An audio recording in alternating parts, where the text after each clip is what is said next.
بسم اللہ الرحمن الرحیم۔ حضور اکرم صلی اللہ علیہ وآلہ وسلم بحیثیت سپہ سالار اور سالار دین صلی اللہ علیہ وآلہ وسلم کی مکی حکمت عملی۔ سامعین، نبی اکرم صلی اللہ علیہ وآلہ وسلم کی سپاہانہ قیادت کے نقوش چونکہ مدنی زندگی میں زیادہ نمایاں ہوئے، غزوات اور سرایا کا سلسلہ ہجرت مدینہ منورہ کے بعد شروع ہوا اور جہاد کی اجازت بھی مدینہ منورہ میں جا کر ملی، اس لیے بحیثیت سپہ سالار آپ صلی اللہ علیہ وآلہ وسلم کی سیرت و شخصیت کا مطالعہ مدنی زندگی تک محدود سمجھا جاتا ہے۔ حالانکہ مکی زندگی کے دوران بھی آپ صلی اللہ علیہ وآلہ وسلم نے مسلمانوں کے دفاع اور بچاؤ کی تدبیریں سوچیں اور عملی اقدامات فرمائے۔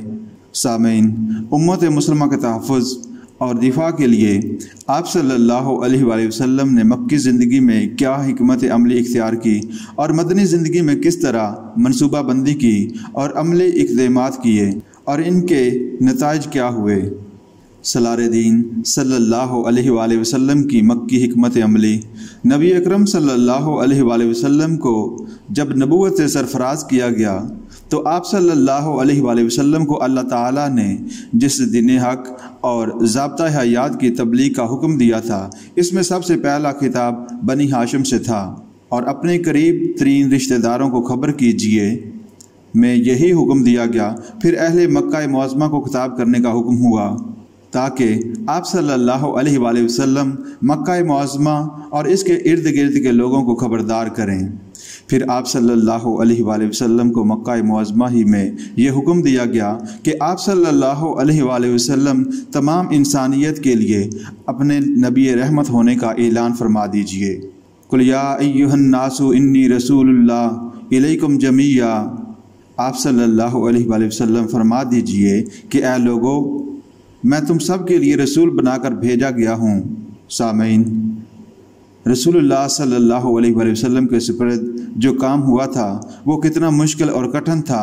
اپنے رشتہ داروں کو دین حق کی دعوت کا حکم ہوا، پھر مکہ معظمہ اور عرب والوں کو اسلام کی طرف بلانے کا حکم ہوا، پھر تمام انسانوں کو اللہ تعالیٰ کے دین کی دعوت دینے کا حکم ہوا۔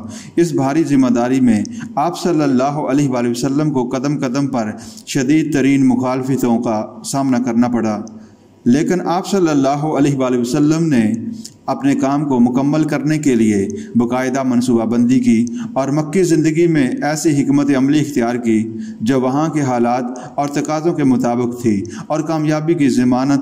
چنانچہ مکی دور میں بحیثیت سالار آپ صلی اللہ علیہ وآلہ وسلم نے جو اقدامات فرمائے ان میں جماعت کی تربیت۔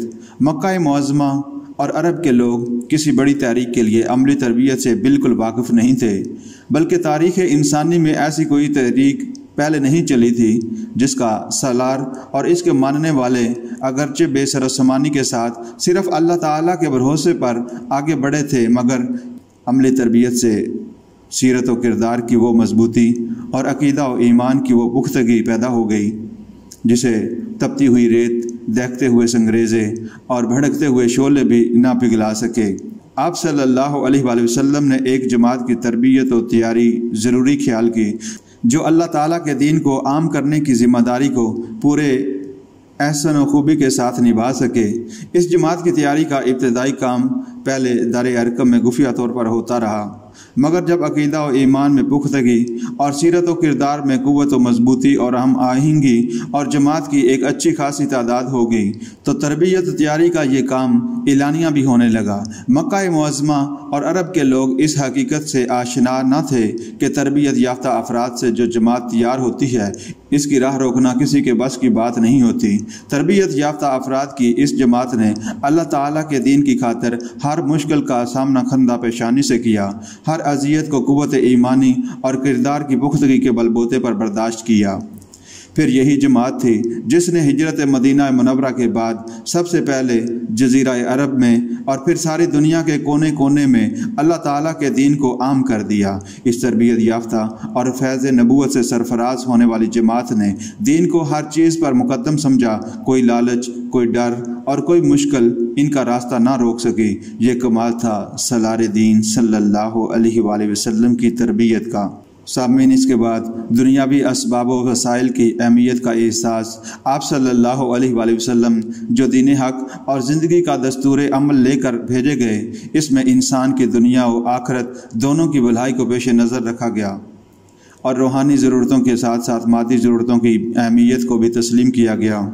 سامعین، اگر آپ رسول اللہ صلی اللہ علیہ وآلہ وسلم کی مکی زندگی پر غور کریں تو آپ کو معلوم ہو جائے گا کہ اگرچہ ہادی برحق صلی اللہ علیہ وآلہ وسلم نے اللہ تعالیٰ کی نصرت و تائید کے سوا کسی چیز پر بھروسہ نہیں کیا، مگر ظاہری اور دنیاوی وسائل کی اہمیت کو بھی کبھی نظر انداز نہیں کیا۔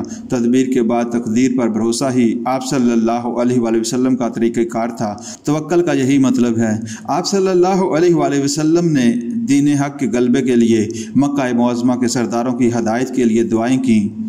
ایک مرتبہ دعا فرمائی کہ اللہ تعالیٰ ابو جہل یا عمر بن خطاب رضی اللہ تعالیٰ عنہ میں سے کسی کو ہدایت فرما کہ وہ عزت و غلبہ اسلام کا وسیلہ بنے۔ آپ صلی اللہ علیہ وآلہ وسلم نے اپنے چچا ابو طالب کی حمایت کو بھی ناپسند نہیں فرمایا۔ بعض صحابہ کرام رضی اللہ تعالیٰ عنہ کو بعض لوگوں کی حمایت میں رہنے سے کبھی منع نہیں فرمایا۔ مکہ معظمہ کے سرداروں نے مایوس کیا تو طائف کے سرداروں کی طرف رجوع فرمایا۔ پھر اوس اور خزرج کے سرداروں نے دین حق قبول کر لیا تو یثرب کو آپ صلی اللہ علیہ وآلہ وسلم نے اپنا مرکز بنانے میں دیر نہ فرمائی۔ سب باتیں سبق دیتی ہیں کہ دنیاوی اسباب اور ظاہری وسائل کی اہمیت سے آپ صلی اللہ علیہ وآلہ وسلم نے اغماض نہیں برتا۔ گرد و پیش سے آگاہی۔ سپاہانہ قیادت میں گرد و پیش کے حالات سے گہری واقفیت کو بہت اہمیت حاصل ہے۔ ان حضرت صلی اللہ علیہ وآلہ وسلم کو بھی اللہ تعالیٰ کے فضل و کرم سے نہ صرف بلاد عرب بلکہ دور دراز کے علاقوں سے پوری واقفیت تھی۔ آپ صلی اللہ علیہ وآلہ وسلم کو مکہ معظمہ، طائف اور یثرب کے محل وقوع اور لوگوں کی بدوباش اور اہمیت و مقام کا اندازہ تھا۔ مکہ معظمہ کے بعد طائف اور اہل طائف زیادہ اہمیت کے حامل تھے، اس لیے آپ صلی اللہ علیہ وآلہ وسلم نے اسے اپنا مرکز دعوت بنانے کے لیے طائف کا سفر اختیار فرمایا۔ طائف کے بعد یثرب کی اہمیت تھی اور مرکز دعوت اسلام بننے کا شرف اسی کے لیے مقدر تھا۔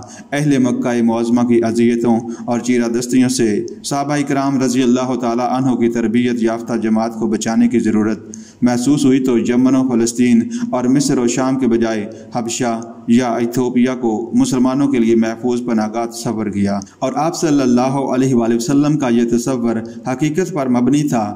قریش کی سیاسی کوششوں کے باوجود حبشہ کے بادشاہ نے دین حق کی اس تربیت یافتہ جماعت کو امن و حفاظت سے رہنے کی ضمانت دی۔ یہ تمام اقدامات ایسے ہیں جن سے کم عرب کے لوگ تو بالکل ناشنا تھے۔ ان حضرت صلی اللہ علیہ وآلہ وسلم کا ہر فعل اور ہر قول بلا شبہ اللہ تعالیٰ کی مرضی اور حکم کے تابع تھا، مگر ان اقدامات میں وہ فطری عبقریت بھی جلوہ گر نظر آئی جو محمد صلی اللہ علیہ وآلہ وسلم کو بطور سپہ سالار اللہ تعالیٰ کی طرف سے ودیت ہوئی۔ سالار دین کے یہ اقدامات اور حکمت عملی آپ صلی اللہ علیہ وآلہ وسلم کی سپاہانہ قیادت کا حصہ ہے، جو مکی زندگی میں جماعت صحابہ رضی اللہ تعالیٰ عنہ کے دفاع اور حفاظت کے لیے عمل میں آئی۔